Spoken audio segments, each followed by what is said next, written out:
Mirë, sa i përket situatës në Turqi, vazhdojnë protestat, çfarë po ndodh, shumë arrestime, si duket situata? Protestat vazhdojnë shumë të vakura, dhe më thanë vetëm në universitetet tashmë vazhdojnë, nuk kemi protesta mallore në për rrugët dhe sheshet e Turqisë, arrestimet vazhdojnë, kanë kaluar 1500 e sa njerëzit që janë arrestuar, por ajo që është më e mira Esmeralda, në fakt kanë qenë të arrestuar edhe 8 kolegë tanë, fotoraporter, ata që mojnë kamerat, mikrofonat, dhe më thonë asistantat e kameraman me biles janë arrestuar, por gjithsesi normalisht presioni popullor,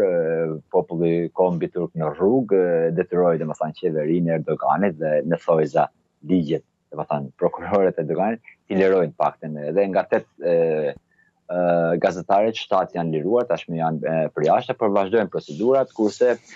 kaosi politik dhe ekonomik çdo ditë më shumë po rënohet, edhe pse nuk kemi protesta dje, nuk kemi pas protesta mallore natën, domethënë kështu, por rëndohet. Prononcimet zyrtare të Bankës Qendrore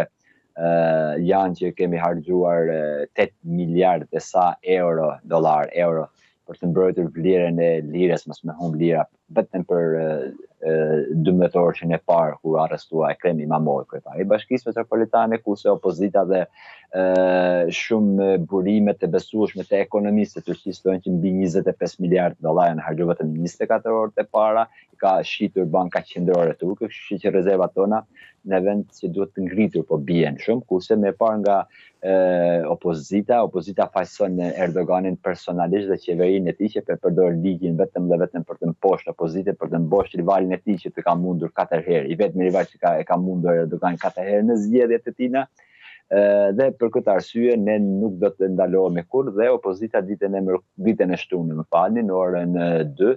apo 12, një gjë tjetër, më falni, s'më kujtohet mirë tani. Do të bëjë një miting mallor në bregdetin e Maltepes të Stambollit, një miting shumë mallor ku Özgür Özali, kryetari i opozitës, thotë që do të jetë më i madhi i historisë së Turqisë. E para e dyta dje përsëri brenda opozitës, pasi do kalojë te opozita. Brenda opozitës, grupi parlamentar i CHP-s, Partisë Nacionale Republikane Popullore Turke, ka vendosur unanimalisht që zgjedhjet e ardhshme kandidat për president i partisë së tyre, domethënë pra i Partisë Republikane Popullore Turke, do të jetë Ekrem İmamoğlu dhe kjo tash nuk luhet më, po prap një bombë që ende as nuk ka plasur, jo heq titili për as nuk ka plasur, ashtë të mos apo zhvuse ende që nuk dihet, që me 6 prill opozita të mbajnë kongresin e jashtëzakonshëm të partisë së tyre, ende janë ndjenja shumë e tensionuar në krah të opozitës, por ashtu edhe të opozitës që Erdogani do t'ja anullojë këtë kongresi jashtëzakonshëm dhe do të dërgojë një njerëz të vetëm, domethënë ta administrojë Partinë Republikane Popullore deri në një kongres, sepse me gjoja në kongresin e kaluar, domethënë të partisë janë bler votat, janë bler antarët e partisë. Me gjoja, kurse nëse i kthehemi nga ana, këto ishin fajson opozita qeverinë dhe vetë presidentën, kurse me pa nga ana Erdoganit tashmë parmramit edhe mbram dhe dje gjithë ditën ka folur vazhdimisht që